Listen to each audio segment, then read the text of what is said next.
안녕하세요. 상식이 도의되는 지식스쿨 최 기자입니다.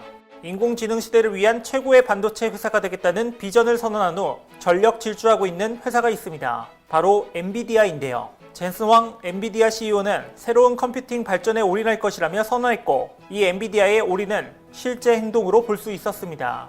최근 인수한 네트워크 회사 멜라눅스의 기술을 이용한 새로운 형태의 데이터 센터용 솔루션을 발표한 건데요.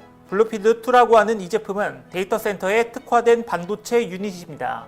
여기서 중요한 건 엔비디아가 올해 4월에 인수한 회사의 기술을 가지고 약 반년 만인 10월에 제품을 만들었다는 점입니다.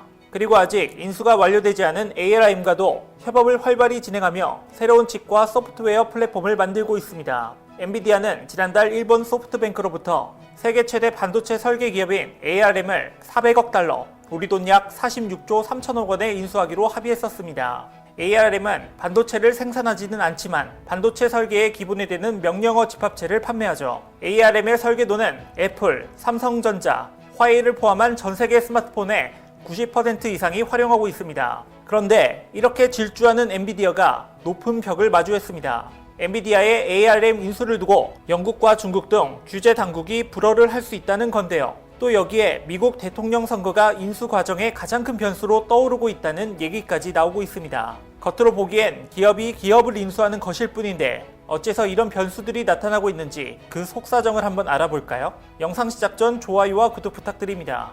엔비디아가 ARM을 인수하면서 반도체 공룡 탄생이 예고됐지만 그 인수가 마무리되기 위해선 규제 당국의 기업 결합 심사를 통과해야 합니다. 문제는 이에 따라 실제 거래를 완료하는 데까지 최소 18개월이 걸릴 수 있죠. 또 최근 영국에서는 국가 안보와 국내 기술 유출 등의 우려로 인한 반대 목소리도 잇따르는 분위기입니다. 이에 에드 밀리밴드 노동당 상업장관은 우리 기술을 보호하기 위해 필요한 보증을 제공하는지에 대해 정부가 긴급히 조사하고 면밀히 검토할 필요가 있다고 지적했죠. 또 ARM의 창립자 중 한 명인 헤르만 하우저는 영국 BBC와의 인터뷰에서 엔비디아의 ARM 인수는 재앙이 될 것이라 말했는데요. 다른 회사의 칩 디자인을 라이선싱하는 ARM의 비즈니스 모델을 파괴할 것이고 모든 결정은 더 이상 캠브리지가 아닌 미국에서 이뤄질 것이라고 우려했습니다. 게다가 일자리 유출 문제도 제기되고 있는데 앞서 영국 야당인 노동당은 영국 일자리가 해외로 빠져나갈 것이라며 ARM의 매각을 반대한 바 있죠. 이렇게 영국 안팎에서 우려의 목소리가 나오고 있는 만큼 영국 정부는 인수와 관련해 영국 본사 유지와 고용 보장 등 까다로운 조건을 붙일 가능성이 높고 또 면밀한 검토에 나설 것으로 보입니다. 여기에 중국 정보도 제동을 걸 수 있는데요.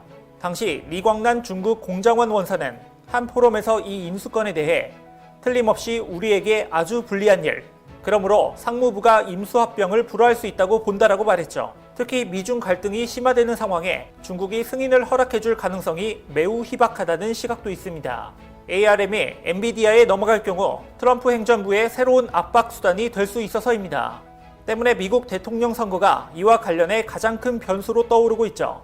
ARM이 개발한 설계 자산은 현재 스마트폰용 앱 프로세서와 디스플레이 구동 칩 등 여러 반도체 품목에 적용돼 세계적으로 광범위하게 활용됩니다. 인수를 통해 ARM의 설계 자산 역시 엔비디아가 관리하게 되는데, 이때 트럼프 대통령이 엔비디아와 중국 기업이 거래하지 못하도록 막을 경우 중국의 반도체 설계 전문 기업인 팹리스들은 반도체 설계 자체가 어려워질 공산이 큽니다. 이처럼 임수합병으로 인해 엔비디아는 어수선한 분위기인 와중에 미래 첨단 기술 분야에서도 문제가 생겼습니다. AI 반도체 시장을 놓고 최고 원천 기술 선점 경쟁의 열기가 뜨거워 자칫하면 경쟁에 밀려나기 때문입니다. AI 반도체 시장은 아직 지배적 강자가 존재하지 않는 초기 단계 시장이라 저마다 국가 기술 역량을 총동원하고 있죠. 이 경쟁에는 전통적인 반도체 기업뿐 아니라 구글, 테슬라와 같은 비반도체 기업과 스타트업들까지 경쟁에 뛰어든 상태입니다. 그런데 이때 이렇게나 개발 경쟁이 치열한 AI 반도체 시장에서 한국이 막강한 다크호스로 부상하고 있죠. 최근 우리 정부가 인공지능과 종합반도체 강국 실현을 내건 AI 반도체 산업 발전 전략을 발표했습니다. 그 내용으로는 첫 번째, 2030년까지 인공지능 반도체를 제2의 D램으로 육성. 두 번째, 2030년 글로벌 인공지능 반도체 시장 점유율 20% 달성. 세 번째, 인공지능 반도체 혁신기업 20개 육성 및 고급 인재 3,000명 양성. 네 번째, 세계 1위 메모리 역량으로 신개념 PIM 반도체의 초격차 기술 도전 등을 내걸었습니다. 우리나라가 미국과 중국 등 선발국에 비해 살짝 뒤처진 감은 있지만 충분히 추격할 수 있는 것은 물론 퍼스트무버로 자리매김까지 가능하다는 기대감이 큰데요. 정부가 이처럼 자신감을 내비치는 데에는 세 가지 이유가 있습니다. 먼저 우리가 반도체 제조 강국이라는 점입니다. 삼성전자와 SK하이닉스를 위시한 세계 최고의 비메모리 반도체 공정 기술에 관련 인프라와 고급 인력까지 보유하고 있어 AI 반도체 기술 발전과 독자 생산에 긍정적 영향을 끼칠 수 있다는 겁니다.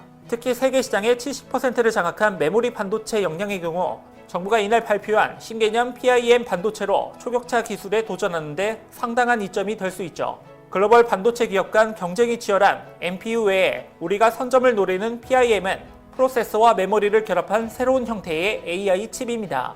현재 모든 컴퓨터의 근간인 이른바 폰노이반 아키텍처로 연산을 담당하는 프로세서와 데이터 저장용 메모리가 분리된 구조입니다. 일반적인 컴퓨팅에서는 별 문제가 없지만 AI 시대에는 대규모 데이터와 고속 연산이 이뤄져 프로세서와 메모리 간 데이터 방목 현상 및 전력 소모로 인한 성능 발전에 한계가 오고 있죠. 이에 PIM이라는 반도체 패러다임을 혁신하는 신개념 설계 기술을 통해 메모리 반도체인 D램의 AI 특화 연산을 위한 IP를 통합하여 초고성능 저전력 AI 반도체 개발을 가능하게 하는 겁니다. 또 다른 이유는 국내 AI 기반 제조와 서비스 수요가 폭증하는 건데요. 한국은 AI 반도체 4대 응용 분야에 속하는 스마트폰과 자동차, 가전에다가 통신, 포털 관련 세계적인 기업까지 보유하고 있습니다. 이는 AI 반도체가 기존에 불가능했던 지능형 서비스를 실현할 게임 체인저의 역할이 가능하죠. 그 대표적인 게 AI 반도체를 통한 자율주행차 상용화입니다. 현재 기술로 자율주행차를 구현하려면 다수의 컴퓨터와 전력 공급을 위한 대용량 배터리를 탑재해야 하기 때문에 사실상 상용화가 불가능합니다. 이때 고성능이면서 소형이고 저전력인 AI 반도체가 개발되면 자율차 양산 시기가 앞당겨질 수 있습니다. 같은 맥락에서 CCTV나 로봇, 드론, AR 안경 등 ICT 디바이스의 AI 기능이 강화되면 스마트시티나 공장, 미디어 등을 고도화할 수 있습니다. 마지막으로 AI 반도체 산업 발전 전략을 AI 반도체 분야 권위자인 최기영 과기정통부 장관이 진두지휘하고 있다는 점도 주목해야 합니다. 최 장관은 40년 저전력 시스템 반도체를 연구해온 이 분야 권위자이자 산학년에 걸친 강력한 네트워킹 경험을 가지고 있죠. 최 장관이 취임한 이후 정부는 DNA 산업 육성과 인공지능 국가 전략, 디지털 뉴딜 프로젝트 등 AI와 관련한 대대적인 연구 개발 투자에 나서고 있습니다. 이미 한국의 주요 기업들은 AI와 시스템 반도체를 신성장 동력으로 육성하기 위한 자체 AI 반도체 연구 개발에 나섰습니다. 삼성전자는 AI 반도체를 포함한 시스템 반도체에 133조 원 투하, LG전자는 뉴럴 엔진 칩을 가전에 적용, SK텔레콤 역시 데이터 센서용 AI 칩 자체 개발 중이죠. 그리고 반도체 설계 역량을 보유한 스타트업도 가세하고 있는데요. 피리오사 AI의 경우 자체 NPU 기술로 글로벌 AI 칩 벤치마크 테스트에서 인텔, 엔비디아와 어깨를 나란히 했고, 디벡스의 경우 애플의 NPU 개발 경험이 있는 엔지니어들이 창업한 사례로 정부 프로젝트에도 왕성하게 참여하고 있습니다. 인공지능 반도체는 4차 산업혁명과 코로나 이후 시대에 반도체 시장을 바꿀 주요 전환 매개체이자 시스템 반도체 분야의 핵심 성장 엔진입니다. 앞서 말한 것처럼 현재로서는 미국과 중국 등 선발국에 비해 살짝 뒤처진 감이 있습니다. 하지만 우리 한국은 제조 강국이라는 장점과 국내 AI 기반 제조와 서비스 수요의 폭증이라는 배경, 또 반도체 분야 권위자의 진두지휘라는 강점을 바탕으로 발전할 것입니다. 여러분도 우리 대한민국이 AI 반도체 사업에서 세계 최고 수준으로 발전해 미래 산업에서 절대 강자가 될 것이라고 생각하시지 않나요? 이와 관련된 여러분들의 다양한 의견 댓글로 남겨주시면 감사하겠습니다. 혹시 주식하시나요? 반도체 관련 급등 종목이 알고 싶으시다면 오른쪽 버튼을 클릭해주세요.